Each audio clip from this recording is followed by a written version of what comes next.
del Instituto Nacional de Seguridad y Higiene en el Trabajo.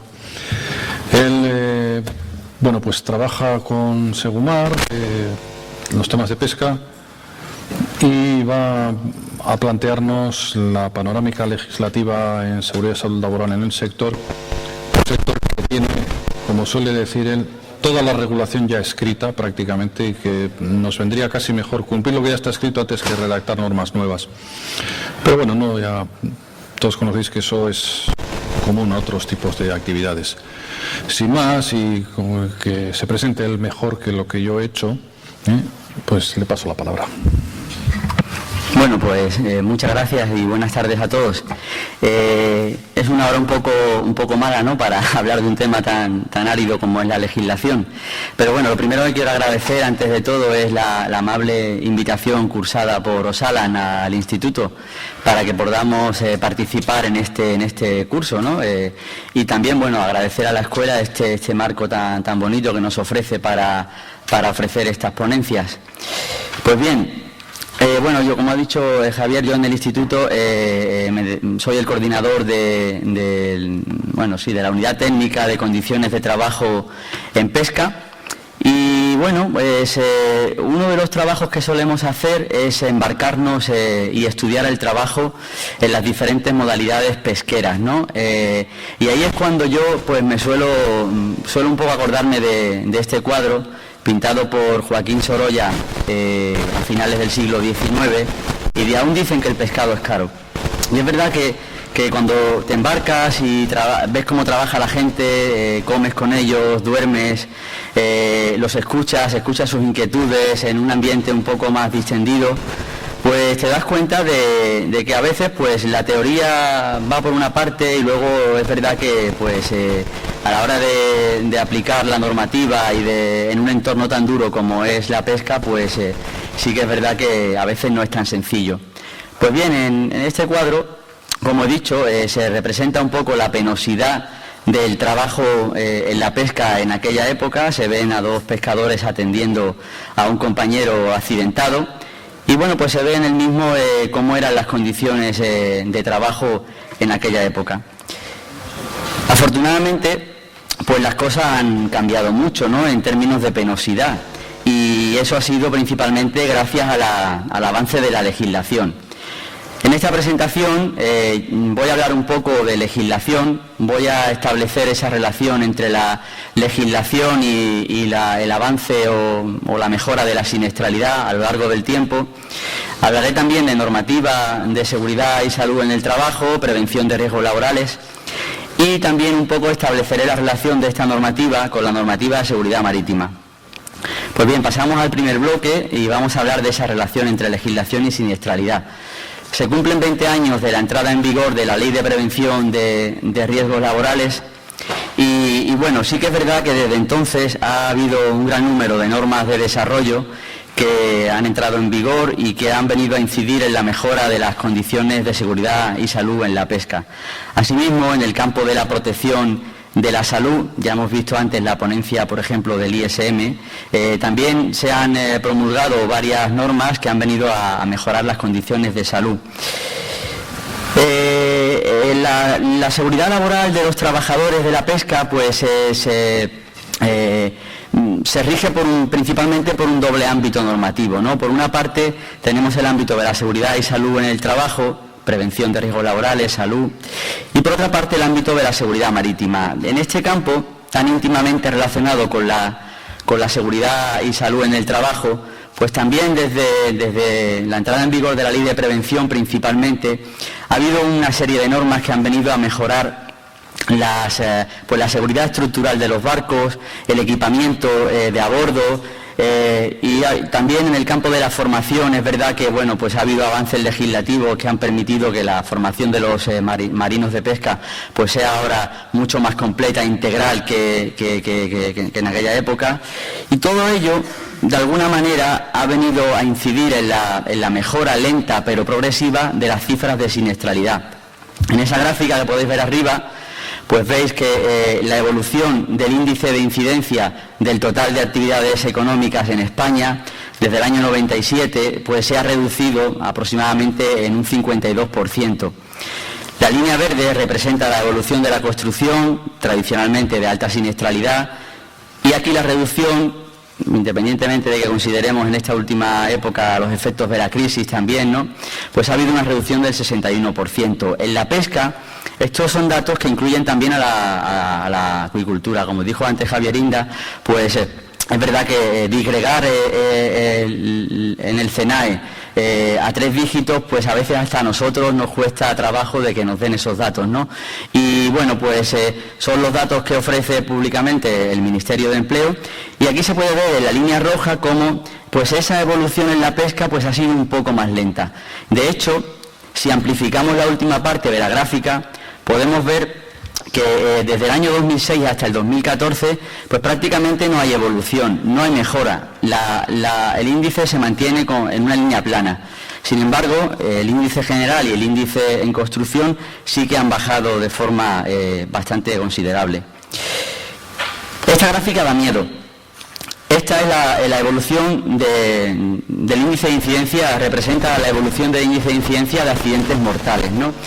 Y para mí es la gráfica que representa un poco esa particularidad o esa peligrosidad del trabajo en la pesca, ¿no? Un poco en línea con lo que dice la OIT, que te dice que la pesca es una de las actividades más peligrosas del mundo y que más desafíos plantea, pues para mí se ven plasmados en esta gráfica.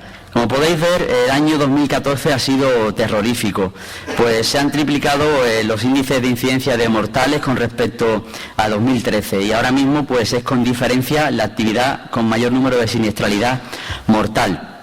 ¿Cómo son esos accidentes? Pues esta mezcla de tabla gráfico representa 11.701 accidentes de trabajo reportados en Delta entre el año 2010 y 2014. Los accidentes más frecuentes en la pesca tienen que ver, como dijo Javier antes, con las caídas a distinto nivel, caídas al mismo nivel, tropiezos y caídas, resbalones. Le siguen los accidentes por sobreesfuerzo físico.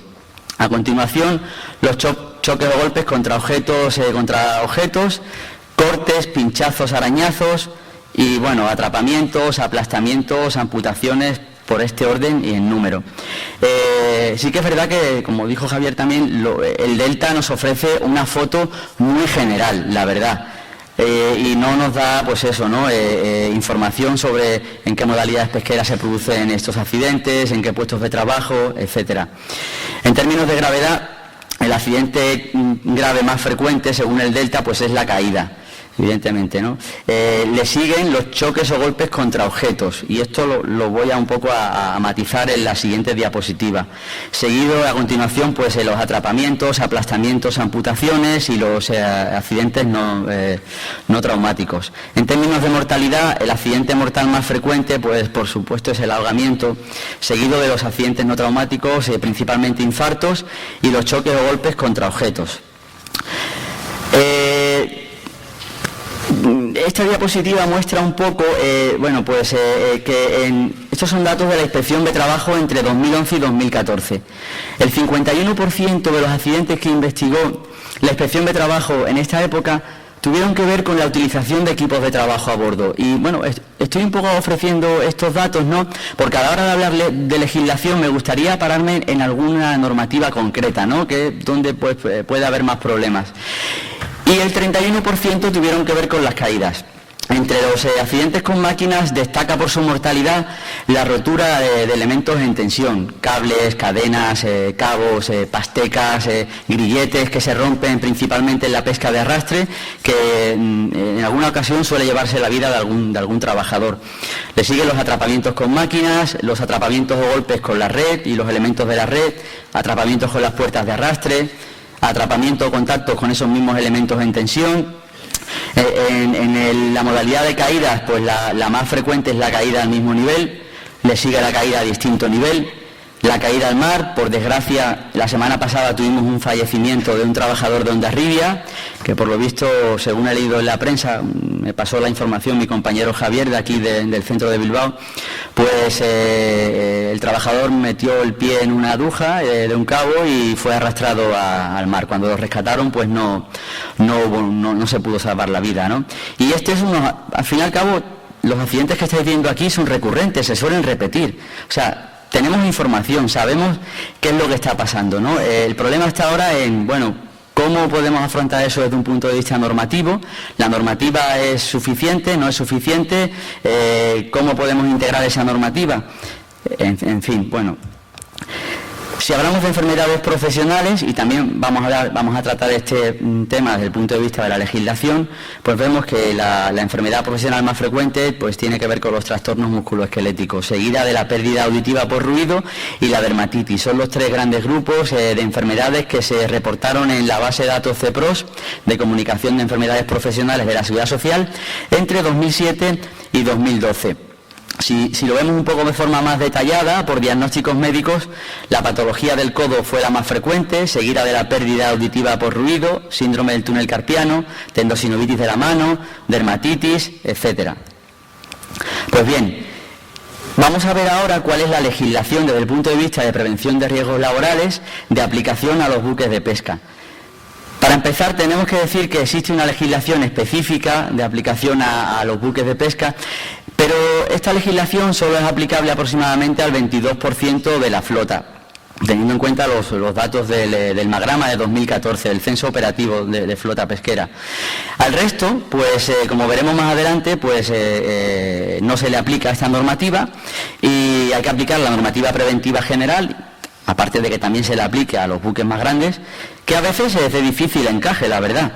La normativa específica recogida en el Real Decreto 1216 del 97, pues también tiene sus dificultades a la hora de aplicar, ¿no? Se trata de una normativa del año 97, desde entonces ha habido muchos de los preceptos que vienen recogidos en los anexos técnicos que se han desarrollado de forma específica en normativa de prevención y en normativa del ámbito de la seguridad marítima. Los preceptos que vienen aquí recogidos en algunos casos pues son muy generales y a la hora de aplicarlos pues también tiene su problemática. En definitiva que, bueno, pues sí, hay algunos conceptos relativos principalmente a lo que tiene que ver con el lugar de trabajo que sí son más fáciles de aplicar, aunque en algunos casos también son un poco generales. En definitiva que, bueno, pues no tenemos mucha legislación específica que aplicar a los buques de pesca. Y aquí tenemos un par de hándicaps que me gustaría destacar y que está muy relacionado con la estadística que hemos visto de la Inspección de Trabajo y del Delta, que es la no aplicabilidad en el campo de la comercialización de la directiva de máquinas. Esto, pues aquí muchos de vosotros sabréis que tenemos bastantes problemas, ¿no? El hecho de que en tierra, por ejemplo, no sé, las máquinas que se utilizan en el astillero para la construcción naval, muchas de ellas, pues han pasado por un proceso bueno, pues una muestra significativa, ¿no? Según los procesos de evaluación de la conformidad, que le confiere a la máquina, pues unas ciertas propiedades de seguridad desde la concepción.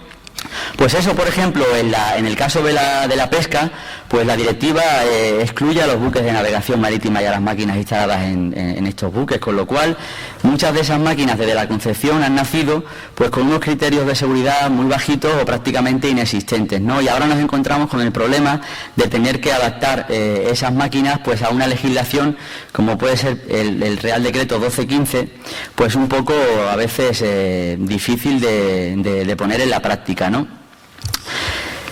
En el campo de la seguridad en el trabajo, pues el decreto 614 de 2001 sobre protección de riesgo eléctrico, ya sabemos que en un ambiente húmedo como es el buque, pues cobra especial relevancia, principalmente en la relación a la instalación eléctrica y a los equipos del barco. Sería una de las normas generales de aplicación a la pesca. La protección contra atmósferas explosivas, reguladas por el decreto 681 de 2003, ya sabemos que en la cámara de máquinas, la cocina, la instalación frigorífica, los espacios de batería, son espacios susceptibles de poder concentrar atmósferas explosivas.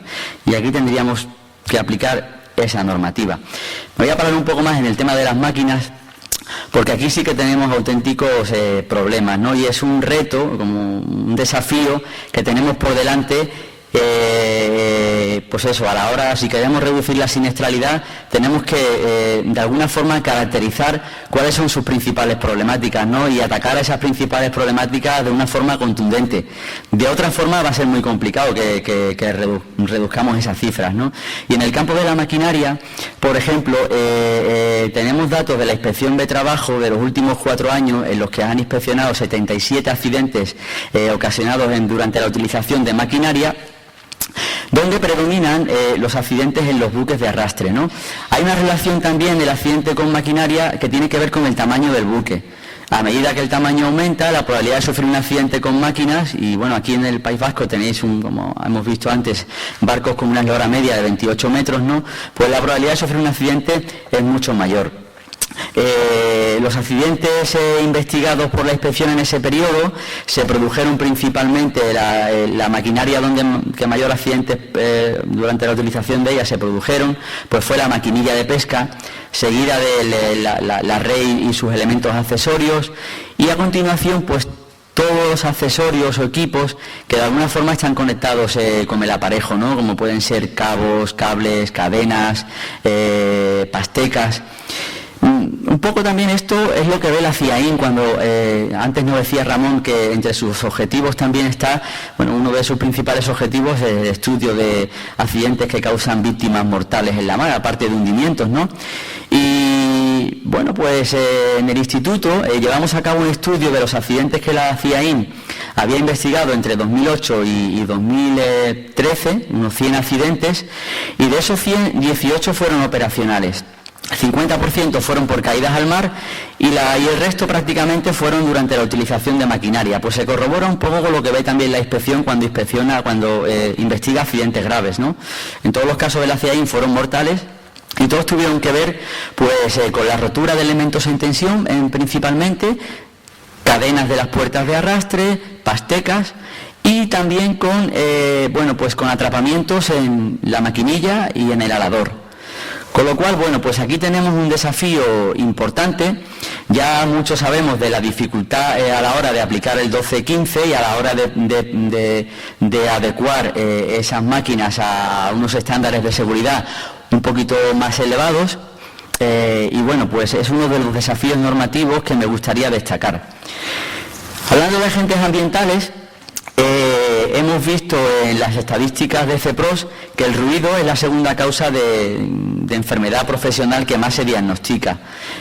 Pues en el tema de ruido pues tenemos una legislación clara de aplicación que también se aplica ya desde 2011 a los buques de pesca y bueno, pues aquí nos enfrentamos también a otro de los desafíos, ¿no?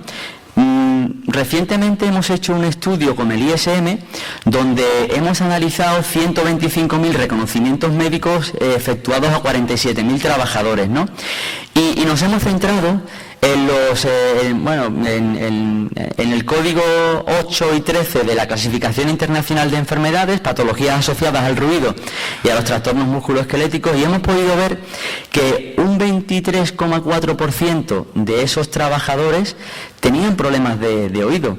O sea, tenemos una población en el sector pesquero muy elevada con problemas de audición. Con lo que esto representa no solamente para la salud del trabajador, sino también para la seguridad de las operaciones que se efectúan a bordo.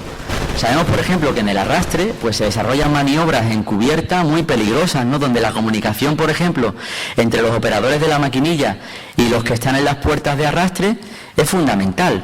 Es verdad que en algunos barcos, sobre todo los más grandes, quizá los procedimientos de comunicación a través de señalización gestual pues pueden estar más establecidos, ¿no? Pero en barcos más pequeños pues se utiliza una comunicación gestual que la establecen entre los trabajadores, ¿no? Entonces hay casos de accidentes, y así por ejemplo lo pone de manifiesto la CIAIN, donde se ve claramente el ruido como factor que interviene también en el accidente a la hora de la comunicación.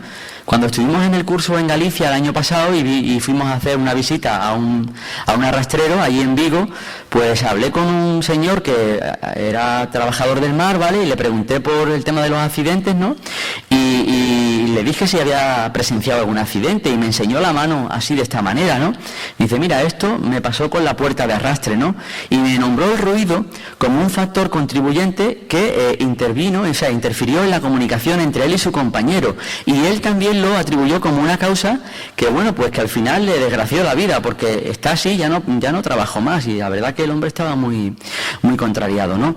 Entonces, bueno, también nos encontramos en el tema del ruido con pues una serie de comportamientos a bordo que también el trabajador lo percibe como algo seguro, ¿no? Yo, por ejemplo, hemos estado esta semana pasada en Isla Cristina y nos comentaba el mecánico que él, cuando estaba acostado, pues era capaz de percibir cuando otro compañero pasaba por delante de la puerta del guardacalor de la máquina, y era capaz de percibir el cambio en la frecuencia y la intensidad de ese sonido que ellos están acostumbrados, que los pescadores están acostumbrados a escuchar con la puerta del guardacalor abierta, que es una de las cosas que se suele hacer, ¿no? O sea, se suele dejar la puerta abierta para ver si el motor tiene algún problema, con lo cual cuando te pones a medir ruido en la cubierta cercano al guardacalor, por ejemplo, este era un barco arrastrero, pues te das cuenta que estás midiendo niveles de 100 decibelios y dentro de la máquina de 103, y eso sin la maquinilla en funcionamiento. Cuando le añades el ruido que genera la maquinilla, pues al final tienes que, aparte de los riesgos que existen en la máquina de exposición al ruido, en determinadas modalidades pesqueras, principalmente, por ejemplo, en el arrastre y en las actividades extractivas, ¿no? Donde se utiliza mucha maquinaria para la clasificación de almejas, de mejillón, etcétera, pues la prevalencia de patologías asociadas al ruido en estas modalidades pesqueras es mucho mayor que en otras modalidades, como las artes menores o el cerco, por ejemplo. Entonces aquí tenemos un reto también, y es un reto por una parte a la hora de intentar de reducir esos niveles de ruido en la fuente y en el medio de transmisión, cosa que con la tecnología actual de los barcos, y considerando que pues prácticamente estamos perdiendo del orden del 2 o el 3% de flota anualmente y no se hacen muchos barcos nuevos, pues con la tecnología que tenemos y las características constructivas de los barcos de ahora, pues el reto está ahí, ¿no? En intentar reducir esos niveles de ruido en la máquina, ¿no? Intentando, pues eso, ¿no? Pues mejorando un poco la sonorización a nivel de escapes, a nivel de aislamiento de la propia cámara de máquinas, etcétera, ¿no? Y luego también la concienciación en temas de protección auditiva. Se trata, ya sabemos que este compañero de trabajo es muy molesto y nos acompaña siempre, en todo momento, estemos trabajando, descansando, con lo cual lo que hay que tratar en todo momento, considerando las particularidades y las dificultades que tenemos, es de tratar de reducir la exposición, y en eso tenemos que intentar de concienciar al sector y de que el sector sea consciente de que a lo largo de su vida profesional muchos trabajadores se van a quedar sordos, ¿no? Y es una pena que cuando llegues a tu retiro pues no puedas escuchar a tus nietos, la verdad. Pues bien, bueno, también en el campo de agentes ambientales, el tema de las vibraciones, igualmente, intentar en la cámara de máquinas, por ejemplo, mejorar lo que es el tema de la transmisión de la vibración del motor principalmente y de la maquinaria de la cámara de máquinas al resto del buque. Tenemos también el tema de las emisiones radioeléctricas. Los equipos van dotados de gran cantidad de equipos donde hay gran cantidad de antenas que emiten. Este tema es muy controvertido también y aquí hay mucha disparidad de criterios, ¿no? Pero yo siempre digo que es mejor adoptar el principio de precaución, ¿no? Y las antenas de por sí llevan ya pues unos requisitos de alejamiento de la antena como precaución para evitar recibir dosis de radiación de estos equipos. En el campo de los agentes ambientales, pues también en los barcos pues se llevan a cabo tareas de reparación, de aplicación de conservantes al marisco, al pescado, de mantenimiento. Se utilizan, pues eso, pues se suelen utilizar diversos agentes químicos, algunos de ellos son cancerígenos también. También existe exposición al amianto, puede existir exposición al amianto. Sabemos que la edad media de la flota pesquera ronda por los 30 años, con lo cual muchos de los barcos se construyeron antes de la prohibición del amianto. Especialmente significativo es el tema que podría surgir durante el desguace de los barcos, podría haber exposición al amianto. Por supuesto, pues los agentes químicos que se utilicen en los barcos deben de cumplir con la normativa de comercialización y autorización regulada en el REACH o en la normativa que ya está en fase un poco de extinción, ¿no? Nacional, y por supuesto con los criterios de etiquetado marcados tanto en el reglamento CLP como en esta normativa que os he comentado también, que ya está en fase de, como dicen los ingleses, en phase out, ¿no? En un poco pues ya en vía de extinción, ¿no? Agentes biológicos, por supuesto, también la protección regulada en el decreto 664. Ya hemos visto que la dermatitis es la tercera causas reportadas en CEPROS de enfermedad profesional, dermatitis por contacto con determinadas especies, infecciones dérmicas por cortes que se producen y luego durante la manipulación de las capturas, pues entrada de bacterias, infecciones digestivas por el tema del agua, de la bebida de agua que no esté en buen estado, esto ya cada vez es menos frecuente, ¿no? Barcos que naveguen en zonas endémicas, la fiebre amarilla, virus, el tema de la humedad también y el tema de los hongos, pues también, bueno, pues tener en cuenta la aplicación del decreto 664 del 97.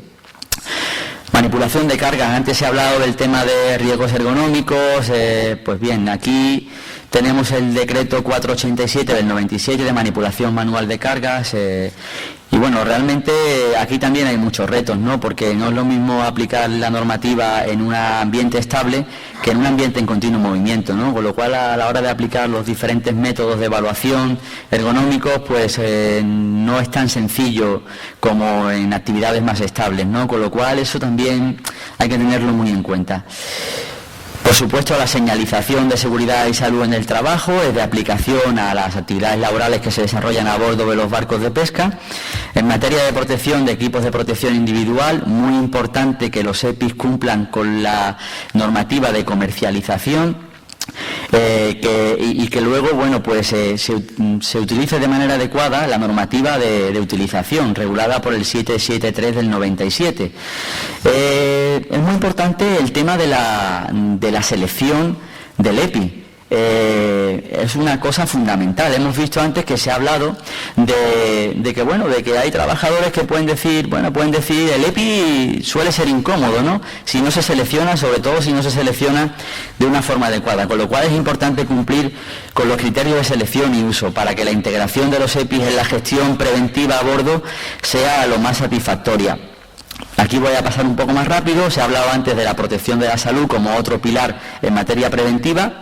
Y hay un decreto, el 258, no voy a mencionar la normativa de modificación de esta legislación, porque bueno, voy a mencionar más bien la normativa de base, ¿verdad?, que sigue estando en vigor, modificada por normas posteriores.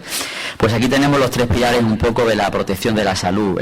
Trabajamos en un medio aislado en el que los marinos dependen de sí mismos, ¿no?, con lo cual tienen que tener los medios adecuados a nivel de botiquines y a nivel de los locales donde se llevan a cabo pues esas curas o ese tratamiento.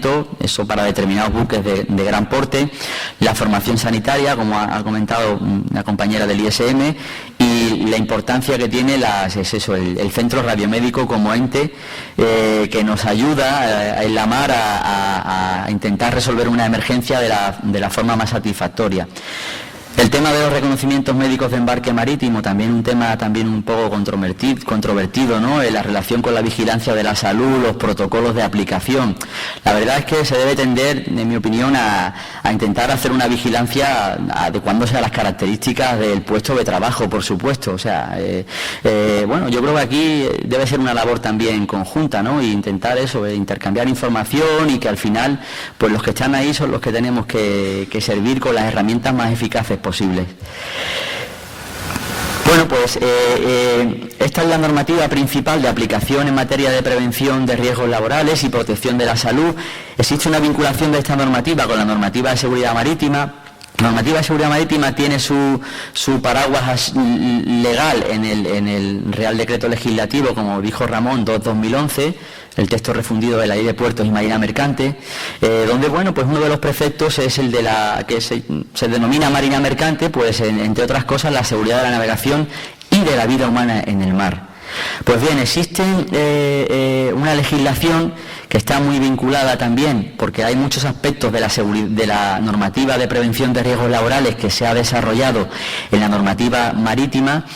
Yo, a nivel preventivo, es importante que los técnicos de prevención y los profesionales de la prevención en general estén de alguna forma familiarizados también con esta normativa de seguridad marítima, sobre todo para intentar, pues eso, ¿no?, con sus actuaciones no incurrir en contradicciones o en otro tipo de bueno, pues de ambigüedades, ¿no? Entonces, bueno, conocerla, por ejemplo, a nivel documental, a nivel de los certificados que deben de llevar los barcos, pues es una buena ayuda, ¿no? Si tenemos un decreto como el 1216 que regula un aspecto relativo a los dispositivos y medios de emergencia, pues saber, por ejemplo, que en estas dos normas de seguridad marítima, el Real Decreto 1032/99 para barcos de más de 24 metros de eslora y el 543/2007 para barcos de menos de 24 metros, pues regular qué tipos, ver que hay unos certificados que el hecho de tenerlos y tenerlos en vigor, pues ya da unas garantías de cumplimiento de ese precepto recogido en el 12 y 16, ¿no? Pues esta que estáis viendo en pantalla es la legislación principal de aplicación a pesqueros en materia de seguridad marítima. Como he dicho antes, para los barcos de más de 24 metros. La legislación esta dimana un poco, o sea, es como un SOLAS pequeñito, ¿no? El SOLAS es el convenio de seguridad más importante para la navegación. Pues no se aplica a pesqueros, a excepción del capítulo 5, que deja un poco al entendimiento del Estado a la hora de aplicar la normativa relativa a equipos de seguridad de la navegación al sector pesquero, pero bueno, ya eso en este caso pues lo tenemos recogido en estos dos reales decretos, ¿no? Luego hay un real decreto relativo a las radiocomunicaciones, ¿no? Que también sería el de desarrollo de ese apartado que habla el 1216 de que los barcos deben de tener unas radiocomunicaciones eficaces para comunicarse con los servicios en tierra de salvamento. Pues se da cumplimiento a través de este Real Decreto. El Real Decreto 809 de equipos marinos, esto se refiere un poco también a la comercialización. Ya sabemos que el medio marino es muy hostil, pues tiene unas características un poco especiales respecto a la mayoría de actividades económicas en tierra, y este Real Decreto lo que hace es un poco regular qué características técnicas deben de cumplir determinados equipos que se instalan a bordo de los barcos, ¿no? Como por ejemplo, pues las balsas salvavidas, los trajes de inmersión, los chalecos salvavidas, los extintores, los equipos de radiocomunicaciones, entre otros, ¿no? Lo que hace el Real Decreto es algo parecido a lo que hace cualquier Real Decreto de comercialización, de equipos a presión, de maquinaria, etcétera. Es someter a estos equipos pues a un proceso de evaluación, de módulos de evaluación de la conformidad, teniendo en cuenta pues normativa específica que viene recogida en el convenio SOLAS, que vienen recogidas en determinadas resoluciones de la Organización Marítima Internacional, que vienen recogidas en determinadas normas armonizadas, en algunos códigos del ámbito marítimo, etcétera.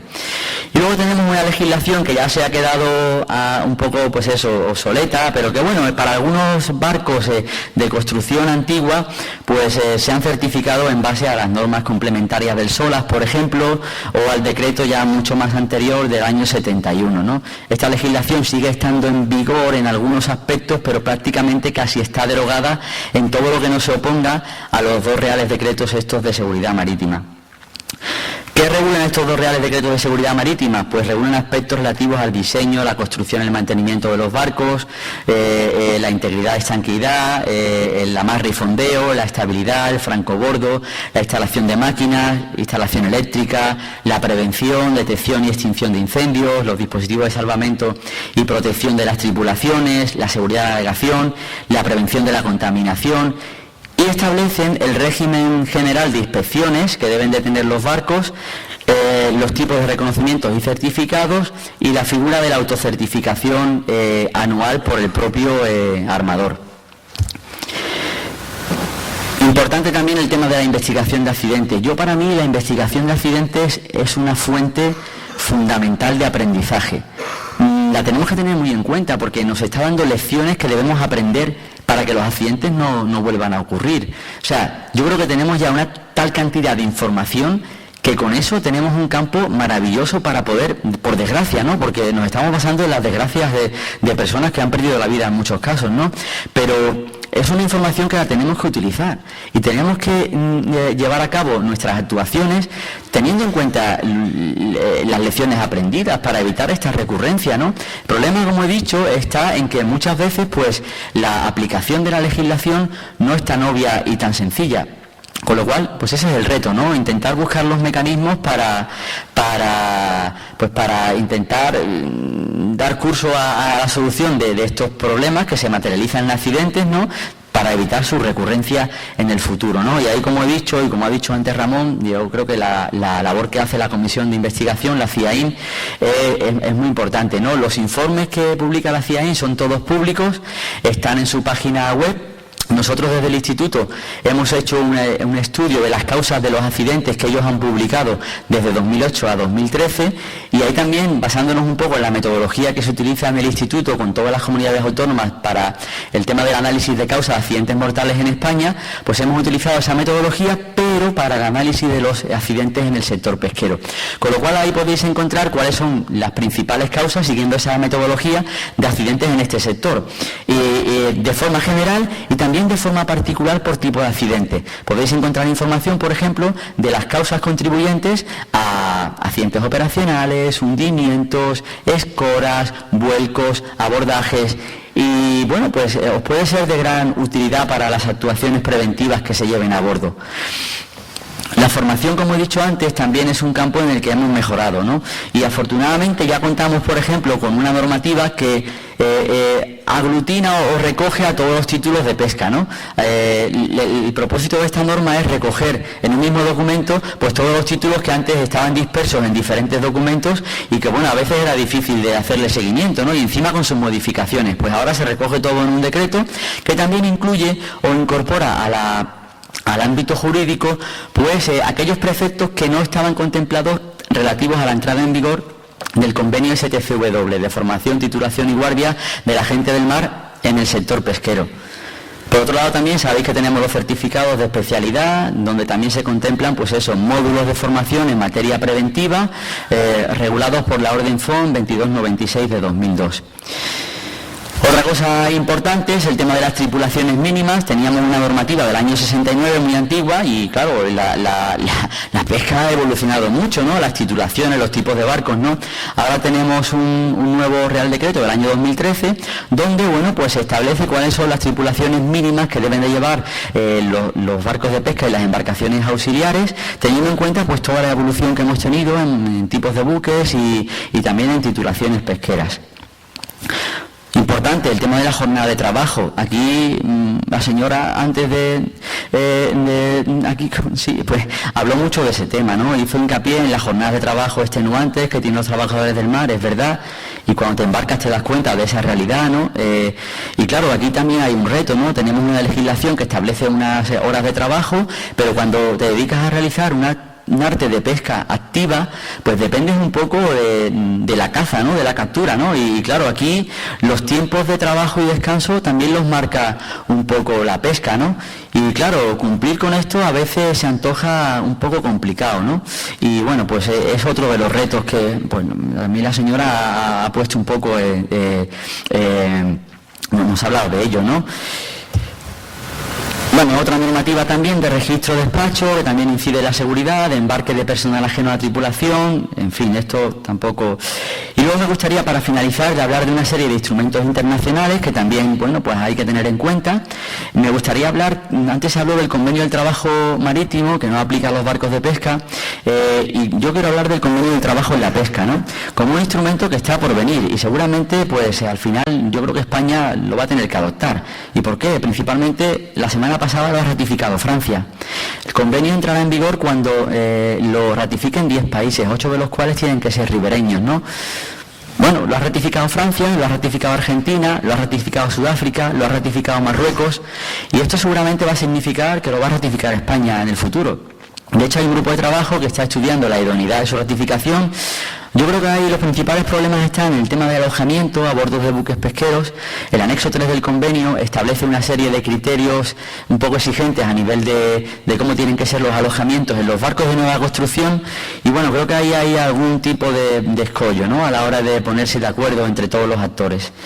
El convenio pues también un poco viene a revisar pues convenios importantes para el sector, como el de la edad mínima, examen médico, enrolamiento y alojamiento. Bueno, la OIT ha publicado un manual que ayuda a las administraciones y a todos los agentes a aplicar el convenio cuando entre en vigor. Ese manual está disponible pues en la página web de la OIT y también lo tenemos colgado en el portal del sector marítimo pesquero. Otros documentos o convenios importantes, ya he dicho el convenio SOLAS, que principalmente no se aplica a los pesqueros, a excepción del capítulo 5, como he dicho, pero bueno, aquí ya lo tenemos regulado de otra forma. El tema del reglamento, del Código de Seguridad Vial del Mar, ¿no? El COLREG. El reglamento de prevención de abordajes, ¿no? En el documento ese que os he comentado tratamos las causas de los accidentes relacionados con abordajes, ¿no? Y bueno, es curioso ver un poco cómo el abordaje se produce mayoritariamente entre un pesquero y un mercante, ¿no? Y principalmente están implicados buques arrastreros, ¿no? Aunque también principalmente del Mediterráneo.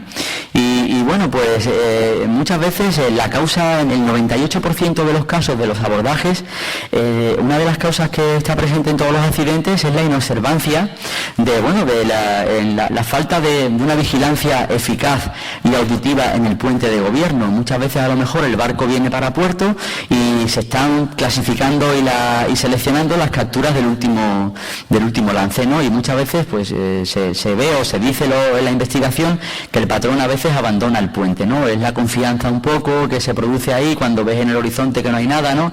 Y ahí, pues bueno, ese exceso de confianza lleva al accidente.